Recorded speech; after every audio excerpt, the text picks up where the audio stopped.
दोस्तों, आप सभी का अपने YouTube चैनल पर स्वागत करते हैं। हम आशा करते हैं आप सभी लोग स्वस्थ होंगे, मस्त होंगे और पेपर में लगे जबरदस्त होंगे, क्योंकि बहुत जल्द आपके पेपर आने वाले हैं, जिससे आप लोगों को तैयारी बहुत अच्छे से करना चाहिए।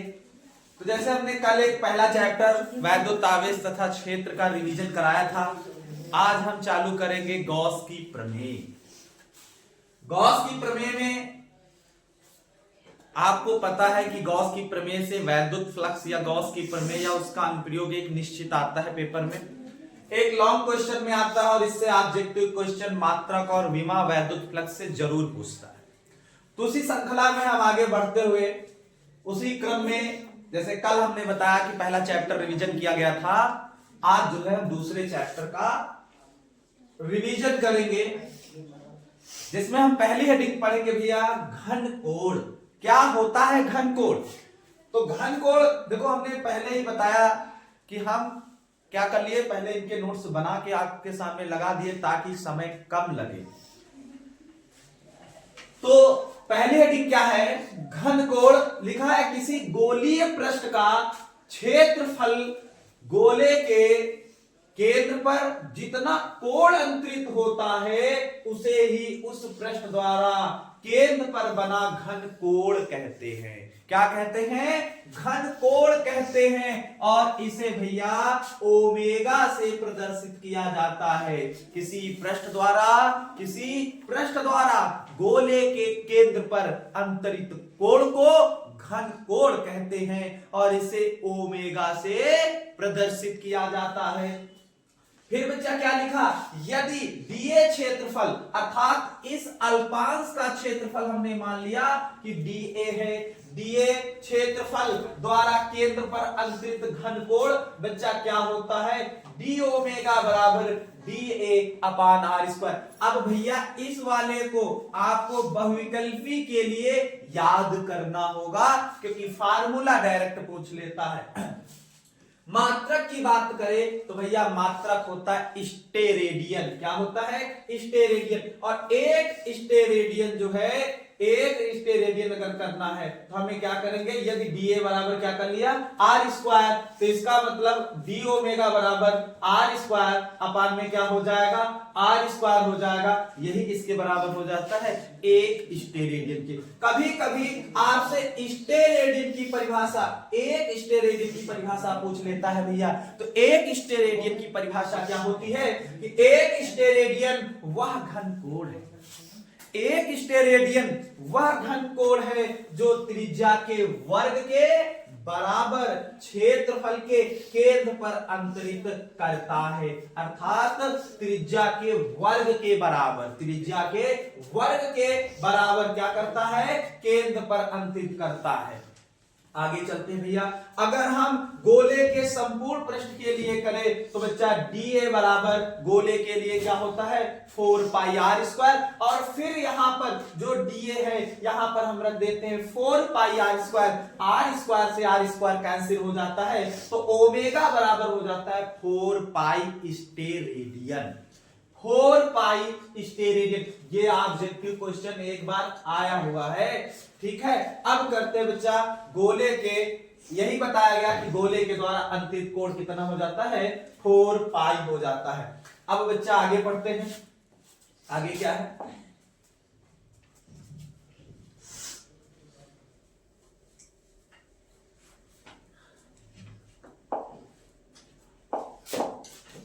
आगे क्या कह रहा है? अब आगे पढ़ना है बच्चा वैद्युत फ्लक्स। क्या पढ़ना है? वैद्युत फ्लक्स। तो क्या होता है वैद्युत फ्लक्स? वैद्युत फ्लक्स की अवधारणा, हमें वैद्युत फ्लक्स पढ़ना है। तो वैद्युत फ्लक्स वेरी मोस्ट, इस चैप्टर की एक पहली हेडिंग जो चालू हुई वो वेरी मोस्ट से चालू हुई बच्चा।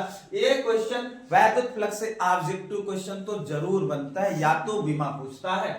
क्या कह रहा है बच्चा कि वैद्युत फ्लक्स वैद्युत क्षेत्र का वह गुण होता है, किसी वैद्युत क्षेत्र में किसी काल्पनिक पृष्ठ द्वारा या काल्पनिक पृष्ठ पर वैद्युत फ्लक्स उस पृष्ठ से गुजरने वाली वैद्युत बल रेखाओं की संख्या की माप होती है, इसे फाई ई से प्रदर्शित किया जाता है। अर्थात किसी वैद्युत क्षेत्र में, वैद्युत क्षेत्र की बात कर रहा है बच्चा, और इसे किससे प्रदर्शित करते हैं, फाई ई से प्रदर्शित किया जाता है। अब वैद्युत फ्लक्स की परिभाषा क्या होगी, इसी के आधार पर इसका हम क्या करेंगे, प्रूविंग करेंगे, इसके फार्मूले को समझेंगे। बच्चा लिखा कि माना किसी वैद्युत क्षेत्र ई में कोई लघु क्षेत्रफल क्या है, डीए है, और तब ई वेक्टर डॉट डीए वेक्टर के ये कैसा होता है बच्चा, अदिश गुणनफल। कैसा होता है, अदिश गुणनफल से गुजरने वाला वैद्युत फ्लक्स। भैया फाई ई बराबर, अगर हम अल्पांश के लिए निकाल रहे हैं तो क्या हो जाएगा, D phi E. D phi E बराबर क्या होगा, E vector dot DA vector. और जब आपको पता है हम इस संपूर्ण के लिए निकालेंगे तो हमें क्या करना होगा, समाकलन करना होगा। तब हम समाकलन करेंगे तो समाकलन करने पर क्या हो जाएगा, ई डीए कॉस थीटा। क्या होगा, ई डीए, क्योंकि वेक्टर हटेगा, और ए वेक्टर डॉट बी वेक्टर बराबर बच्चा होता है ए बी कॉस थीटा के। तो ये हो जाएगा ई, क्या बाहर निकलेगा, ई निकल आएगा, और कॉस थीटा बाहर निकलेगा, केवल क्या बचेगा, डी ए बचेगा। अब यहां पर देखो हमने लिख दिया है कि ए वेक्टर डॉट बी वेक्टर बराबर क्या होता है, ए बी कॉस थीटा। क्या होता है, ए बी कॉस थीटा। अब हम आगे बात करते हैं,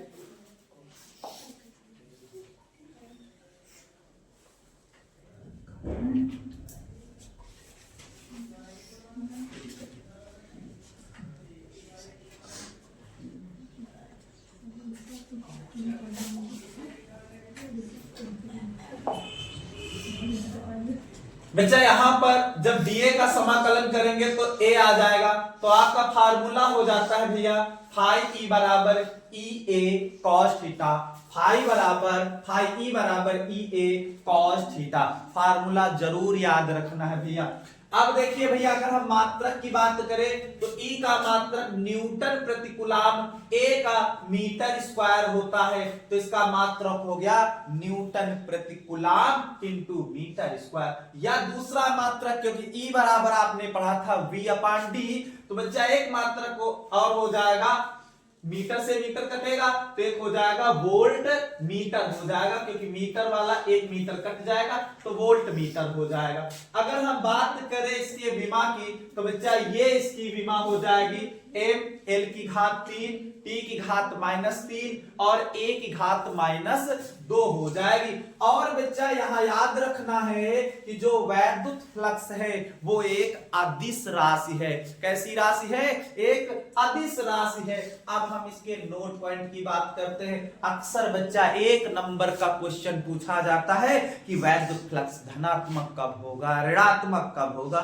ऐसा कब होगा, वैसा कब होगा। तो यदि आप नोट पॉइंट अच्छे से पढ़ लेते हो तो ये बीमारी एकदम से खत्म हो जाएगी कि क्या होता है। तो बच्चा बात करते हैं हम पहले पॉइंट की। तो लिखा यदि वैद्युत बल रेखाएं पृष्ठ के अंदर प्रवेश कर रही हो, कहां पर, पृष्ठ के अंदर प्रवेश कर रही हो, तो वैद्युत जो फ्लक्स होगा वो ऋणात्मक होता है। जब वैद्युत बल रेखाएं पृष्ठ के अंदर प्रवेश कर रही हो तो जो वैद्युत फ्लक्स होता है वो ऋणात्मक होता है। दूसरा पॉइंट क्या लिखोगे कि यदि वैद्युत बल रेखाएं पृष्ठ से बाहर निकल रही हो, कहां, पृष्ठ से बाहर निकल रही हो, तो वैद्युत फ्लक्स जो होगा वो क्या हो जाएगा, धनात्मक होगा। भैया क्या हो जाएगा, यहां पर धनात्मक हो जाएगा, क्योंकि जब बाहर निकलेंगी तो कैसी हो जाएंगी, धनात्मक हो जाएंगी, अंदर के लिए ऋणात्मक हो जाएंगी। आगे चलते हैं बच्चा, आगे हम बात करते हैं, आगे हम बात करेंगे बच्चा आवेश, विभिन्न प्रकार के आवेश घनत्व। तो भैया यहां पर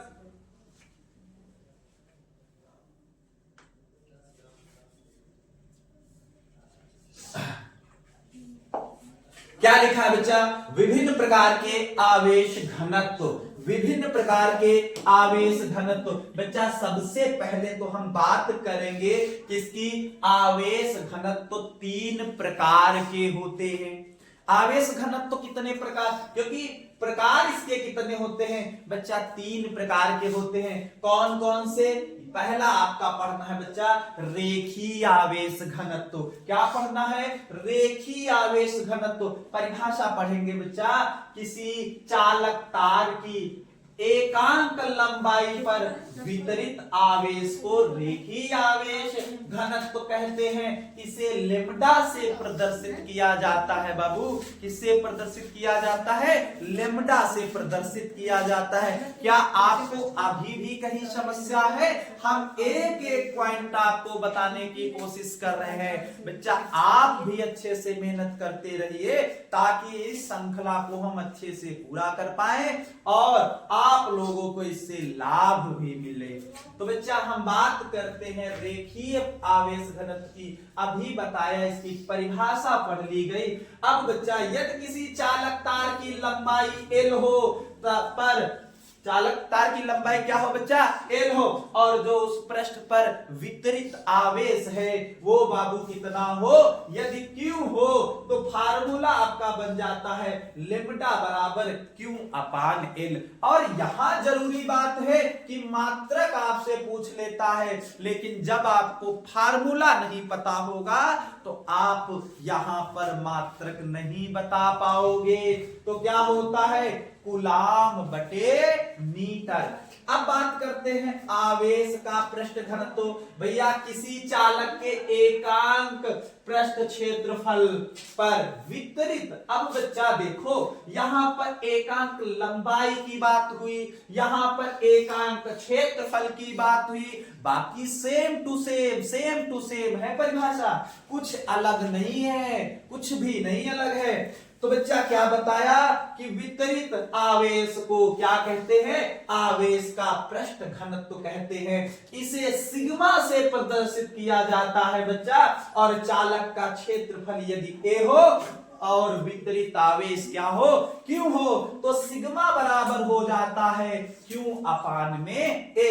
मात्रक सेम टू सेम, बस यहां पर लंबाई था तो मीटर हो गया था, यहां क्षेत्रफल है तो मीटर स्क्वायर हो जाएगा भैया, मीटर स्क्वायर होगा। अब हम चलते हैं आगे।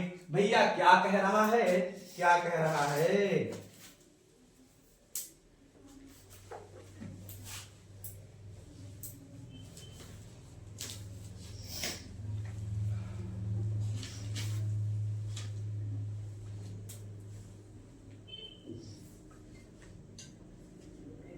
हाँ भैया कह रहा है आवेश का आयतन घनत्व। फिर कुछ नहीं करना, जैसे पहले वाले में एकांक लंबाई की बात की गई थी, फिर एकांक क्षेत्रफल की बात की गई, अब हम बात करेंगे एकांक आयतन की। और अब एकांक आयतन पर जो वितरित आवेश होगा बच्चा उसे हम आयतन घनत्व कहेंगे, और इसे रो से प्रदर्शित किया जाता है। तो रो बराबर होता है सिग्मा अपान में V हो जाता है। मात्रक सेम टू सेम, केवल यहां पर क्या हो जाएगा, केवल क्या हो जाएगा मीटर क्यूब, ठीक है, रो है ना, रो बराबर कितना Q अपान में V हो जाएगा। अब बच्चा बात करते हैं गॉस की प्रमेय, जो कि इस चैप्टर का सबसे जरूरी पॉइंट है, जिसे पढ़ना जरूरी ही नहीं बेहद जरूरी है, बेहद जरूरी है भैया। क्या कहते हैं कि इस प्रमेय के अनुसार, आगे चैप्टर इस प्रमेय के अनुसार किसी बंद पृष्ठ से गुजरने वाला वैद्युत फ्लक्स, किसी बंद पृष्ठ से गुजरने वाला वैद्युत फ्लक्स भैया उस पृष्ठ से परिबद्ध कुल आवेश का 1/ε0 गुना होता है। इस नियम के अनुसार किसी बंद पृष्ठ से गुजरने वाला वैद्युत फ्लक्स उस पृष्ठ से परिबद्ध कुल आवेश का 1/ε0 गुना होता है भैया। फाई ई बराबर Q/ε0 हो जाता है, तो फाई ई बराबर Q/ε0। अब बच्चा हम पढ़ेंगे इसकी प्रूविंग पढ़ेंगे, जो कि सबसे ज्यादा डेरिवेशन पूछा जाता है। तो हम बात करते हैं आगे। हम आशा करते हैं कि गॉस की प्रमेय तो आप लोग एकदम दिमाग में भरे होंगे। जैसे ही पेपर देखोगे तो उल्ट दोगे भैया, जैसे ही पेपर देखोगे।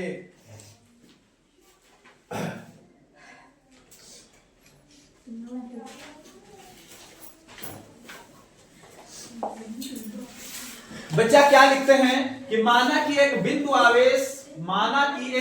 आवेश प्लस Q एक बंद पृष्ठ के कोई बिंदु पृष्ठ के अंदर O बिंदु, यहां O बिंदु है, O बिंदु पर स्थित है, जिससे R दूरी पर कोई बिंदु P है, जहां E वेक्टर व DA वेक्टर के बीच कोण क्या है भैया? थीटा है। अर्थात इसके बीच कोण क्या माना गया है? थीटा है। तब बच्चा क्या लिखा कि DA क्षेत्रफल से गुजरने वाला वैद्युत फ्लक्स।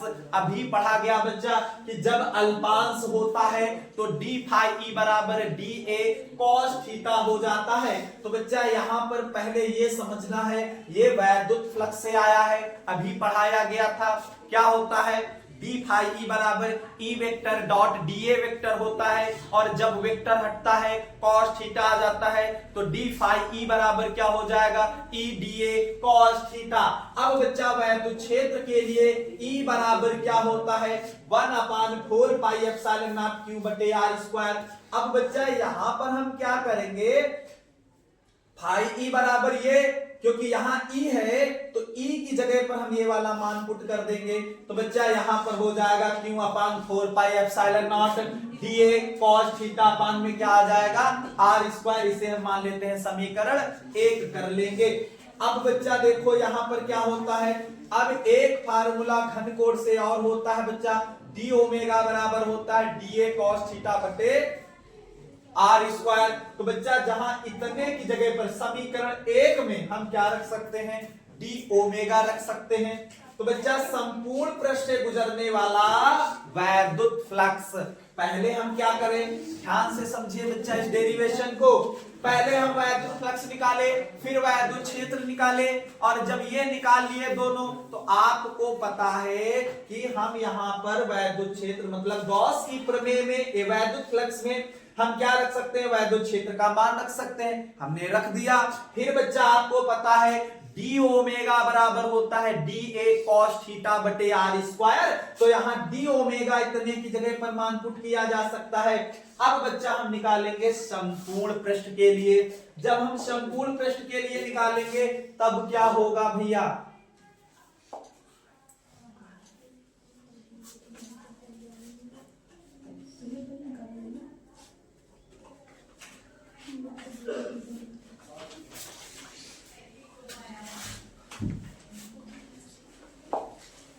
तो बच्चा यहां पर क्या किया गया? जब संपूर्ण के लिए निकाले तो हमें निश्चित है समाकलन करना होगा। तो हमने समाकलन कर लिया, Q/4 पाई एप्सिलॉन नॉट बाहर कर लिया, केवल क्या बचा? d omega. और बच्चा आपको पता है d ओमेगा बराबर अभी आगे बताया गया था, ओमेगा बराबर बच्चा 4 पाई होता है। ओमेगा का मतलब लिखा है कि हम अल्पांश का यदि क्या कर देंगे? समाकलन कर देंगे, तो भैया वही तो ओमेगा के बराबर होता है। ओमेगा बराबर कितना हो जाएगा? 4 पाई। तो भैया यहाँ 4 पाई रखे और खिचिम करके काट दिए, तो फाई ई बराबर कितना हो गया? Q/ε0। भैया यही होती है गॉस की प्रमेय। हम आशा करते हैं कि आपको ये समझ में आ गया होगा। अब बच्चा हम इसके अनुप्रयोग की बात करते हैं। बच्चा इसमें तो अनुप्रयोग 5 हैं, लेकिन आपको हद है कि 2 यदि तैयार कर लिए तो निश्चित है काम हो जाएगा। क्योंकि यहां पर एक जो लास्ट में है कि किसी गोले के किसी गोले के पृष्ठ पर बाहर, वो लगभग क्या है कि वो डेरिवेशन हटा हुआ है, क्योंकि बड़ा वही डेरिवेशन था, बाकी तो ये उसके छुज्जू पुज्जू हैं, छोटे छोटे डेरिवेशन हैं, आराम से तैयार किए जा सकते हैं। तो एक वेरी मोस्ट अगर कहा जाए बच्चा, क्या लिखा है, अनंत लंबाई के एक समानावेशित तार के कारण वैद्युत क्षेत्र की तीव्रता। ठीक है भैया, देखो किसी को ये ना लगे कि सर जी जो है एकदम खींचते चले जा रहे हैं, क्योंकि भैया हम मीठी मीठी बात तो कर सकते हैं लेकिन टाइम कम है, इतना नहीं कर सकते, क्योंकि टाइम तुम्हारे पास बहुत कम है। यदि टाइम पहले होता तो हम मीठी मीठी बातें जरूर करते, लेकिन अब नहीं कर सकते हैं, क्योंकि आपका पेपर बहुत पास है और हमें आपको अच्छे अंक दिलाने हैं। ठीक है भैया, तो परिभाषा पढ़ते हैं कि माना अनंत लंबाई का एक समान आवेशित तार है जिसका रेखीय आवेश घनत्व लेम्डा है, जिसके चारों ओर एल लंबाई का एक बेलनाकार गॉसियन पृष्ठ खींचा गया है, तो लेम्डा बराबर हो जाएगा क्यू अपान एल, या बच्चा क्यू बराबर निकाले, इसको इधर गुणा करा देंगे तो क्यू बराबर हो जाएगा लेम्डा एल हो जाएगा भैया। अब बात करते हैं तार से आर दूरी पर बिंदु P है, जहां क्या निकालना, ई वेक्टर व डीए वेक्टर के बीच कोण कितना है, थीटा है, इसीलिए डीए क्षेत्रफल से गुजरने वाला वैद्युत फ्लक्स। भैया एक काम करना है कि इस गॉसियन पृष्ठ में, अर्थात ये कैसे बना है, एक बेलनाकार बना है, और बेलनाकार होने का मतलब है एक ये पृष्ठ है, एक ये पृष्ठ है और एक ये पृष्ठ है, तीन पृष्ठों को हल करना है बच्चा। यहां पर एक ये वाला, एक ये वाला और एक ये वाला हल करना है। तो बच्चा यहां पर क्या करना है कि पहले हमें समझना है कि यहां पर और यहां पर तो 90 अंश का बनेगा कोण, ठीक है ना, और हमें इसके कारण निकालना है। तो बच्चा आपको पता है कि cos 90 है और cos 90 का मान कितना होता है, इधर भी cos 90 आएगा, इधर cos 0 आएगा, cos 90 का मान बच्चा 0 होता है, इसलिए ये दोनों तो 0 हो जाएंगे, केवल ये बचेगा और इसी के आधार पर हमारा डेरिवेशन हो जाएगा। अब बच्चा हम देखते हैं आगे,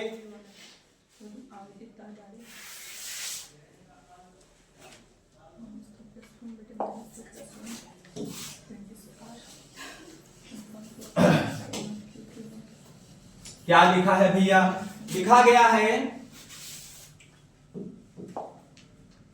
कितना हो जाएगा भैया, अगर हम निकालेंगे तो ई कोण मान थीटा था, तो बच्चा ई डीए कॉस थीटा हो जाएगा, तो यहां पर 0 है तो क्या हो जाएगा, देखो लास्ट में लिख दिया गया कि गॉसियन पृष्ठ से गुजरने वाला वैद्युत फ्लक्स। तो बच्चा यहां पर अगर हम इस पृष्ठ से निकालेंगे तो 0 मान रखेंगे, तो यहां पर इसके लिए निकालेंगे क्योंकि बेलनाकार है, बेलनाकार पृष्ठ का क्षेत्रफल बच्चा क्या होता है 2 पाई आर एल। तो बच्चा यहां पर जब, क्योंकि ये वाले हमने कहा ये और ये पृष्ठ क्या हो जाएंगे 0 हो जाएंगे, ये पृष्ठ बचेगा, और बेलनाकार है तो बेलन के लिए क्या होता है 2 पाई आर एल। तो बच्चा यहाँ फाई ई बराबर ई और क्या रख देंगे 2 पाई आर एल, और हमें बच्चा ई निकालना, क्योंकि देखो लिख दिया गया है, लेकिन सपाट पृष्ठों से, सपाट का मतलब बच्चा है कि ये वाला और ये वाला पृष्ठ 0 हो जाएगा, देखो क्योंकि कोण 90 अंश का बनेगा और cos 90 का मान बाबू 0 होता है, इसलिए ये 0 हो जाएगा। अरे समझ पा रहे हो कि नहीं, हमारी बात समझ रहे होगे भैया, यहां इस पर और इस पर 90 अंश का कोण बन रहा था, तो इसका मतलब ये तो 0 होगा, ये 0 होगा, इस पृष्ठ के अनुसार करेंगे और इसी पृष्ठ के आधार पर डेरिवेशन हो जाएगा। अब बच्चा आगे चलते हैं,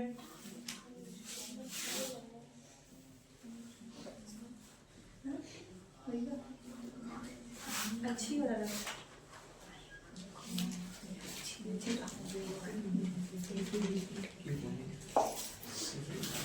गॉसियन पृष्ठ से गुजरने वाला वैद्युत संपूर्ण वैद्युत फ्लक्स सेम बच्चा अभी हमने आगे बताया था।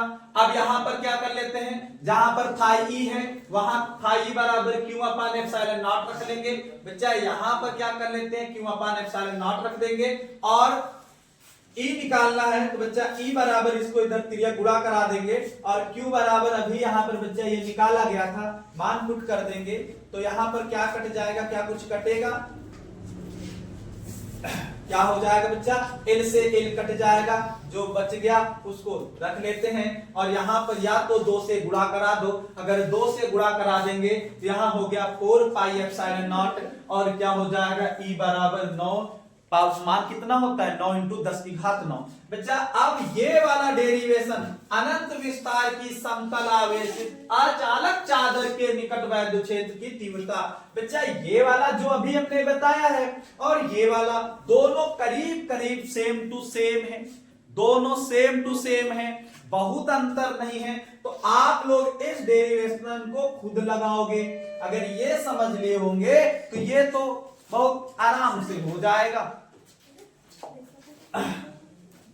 ठीक है, ये डेरिवेशन आप खुद करोगे, अगर नहीं आएगा तो बच्चा आप लोग कमेंट करके पूछ लेना।